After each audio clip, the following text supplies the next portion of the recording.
बिहार में विधानसभा चुनावों से ठीक पहले अमित शाह वर्सेस नीतीश कुमार अपने चरम पर पहुंच चुका है। एक तरफ गृह मंत्री अमित शाह बिहार में ईडी की छापेमारी करवा रहे हैं, वहीं दूसरी तरफ मुख्यमंत्री नीतीश कुमार बीजेपी कोटे के मंत्रियों को उनकी औकात दिखाते हुए नजर आ रहे हैं।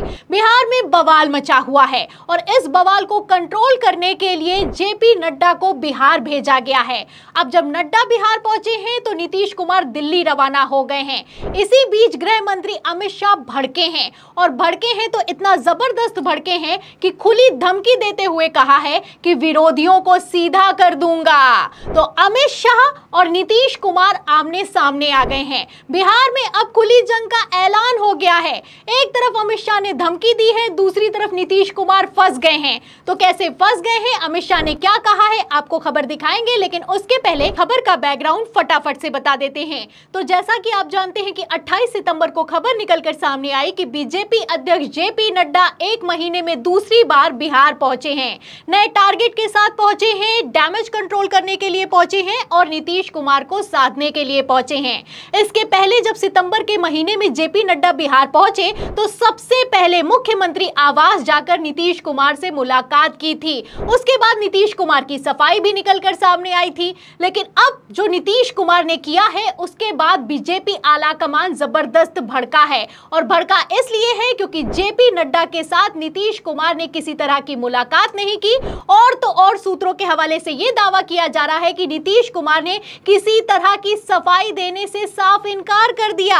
इतना ही नहीं, जब जेपी नड्डा बिहार पहुंचे तो नीतीश कुमार दिल्ली रवाना हो गए। खबर देखिए भास्कर की, इसमें लिखा भी हुआ है कि सीएम नीतीश दिल्ली रवाना, पीएम शाह से मिल सकते हैं। कल पटना आए थे नड्डा लेकिन मुख्यमंत्री से नहीं हुई थी मुलाकात। तो जेपी नड्डा जब बिहार पहुंचे, मुख्यमंत्री नीतीश कुमार दिल्ली रवाना हो गए और दिल्ली जाने लगे। तब यह खबर निकलकर सामने आई कि अब नीतीश कुमार अमित शाह या फिर कि प्रधानमंत्री नरेंद्र मोदी से मुलाकात करेंगे। बड़ी बड़ी बिग ब्रेकिंग चलाई गई कि जो अचानक ये दौरा किया है नीतीश कुमार ने दिल्ली का, इसमें कुछ बड़ा फैसला होने वाला है। नीतीश कुमार आर पार के मूड में आ गए हैं। नीतीश कुमार शाह से मुलाकात करेंगे, नीतीश कुमार प्रधानमंत्री नरेंद्र मोदी से मुलाकात करेंगे।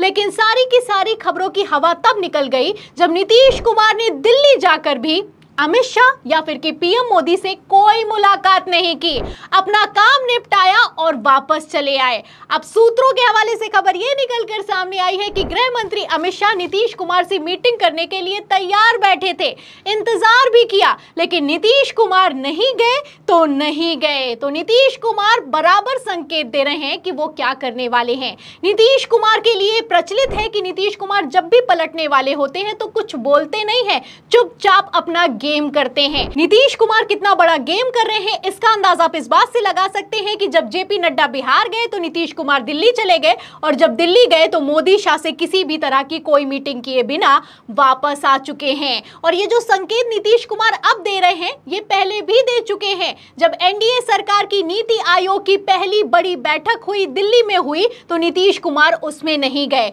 और तो और जब एनडीए सरकार के 100 दिन पूरे हो गए और प्रधानमंत्री नरेंद्र मोदी का जन्मदिन भी था, इसमें भी नीतीश कुमार शामिल नहीं हुए। अब अमित शाह तो समझ रहे हैं कि नीतीश कुमार क्या करने की फिराक में हैं। ऐसे में पहले ही अमित शाह ने सख्त हिदायत दी थी।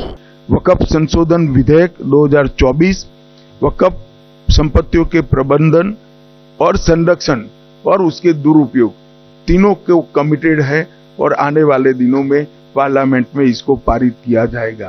तो पहले तो गृह मंत्री अमित शाह ने सचेत किया था और अब धमकी देते हुए नजर आ रहे हैं। पहले कहना था कि वक्फ बोर्ड संशोधन बिल को हम शीतकालीन सत्र में पास करवा के कानून बना लेंगे और अब कहना है कि हम इसको कानून बनाएंगे और कानून बनाकर रहेंगे, इसका जो विरोध करेगा उसको सुधार भी देंगे। देखिए खबर में लिखा भी हुआ है कि शीतकालीन सत्र में पारित होगा वक्फ बिल। अमित शाह बोले विरोध करने वाले सीधे हो जाएंगे। तो विरोध कौन कर रहा है? अगर बात की जाए तो विपक्षी दलों से ज्यादा एनडीए के घटक दल इस बिल का विरोध करते हुए नजर आ रहे हैं। चिराग पासवान विरोध कर रहे हैं, नीतीश कुमार विरोध कर रहे हैं, चंद्रबाबू नायडू विरोध कर रहे हैं और सबसे ज्यादा अगर कोई विरोध कर रहा है तो वो नीतीश कुमार है। नीतीश कुमार को लेकर आप अच्छे से जानते हैं कि जैसे ही जेडीयू की पार्टी लाइन से हटकर ललन सिंह ने सदन में खड़े होकर वक्फ बोर्ड संशोधन बिल को सपोर्ट किया, नीतीश कुमार ने ललन सिंह को ही अपनी टीम से बाहर कर कर दिया। इतना ही नहीं, जेडीयू की तरफ से तो यहां तक बयान निकलकर सामने आया है कि वक्फ बोर्ड संशोधन बिल का हम सदन में भी विरोध करेंगे और तो और जेपीसी में भी विरोध करेंगे। मुस्लिम लोगों की जो परेशानी है, जो समस्याएं हैं, उनको उठाएंगे। तो जेडीयू तो अपने स्टैंड को लेकर एकदम क्लियर है कि वक्फ बोर्ड संशोधन बिल हम पास नहीं होने देंगे। अब ऐसे में सवाल ये खड़ा होता है कि अमित शाह नीतीश कुमार की रजामंदी के बिना सदन से इस बिल को कैसे पास करवा पाएंगे, क्योंकि आप अच्छे से जानते हैं कि नीतीश कुमार के सांसद एनडीए की सरकार के लिए कितने जरूरी हैं, और जब नीतीश के सांसद इस बिल के विरोध में वोट कर देंगे तो यह बिल पास ही नहीं हो सकता।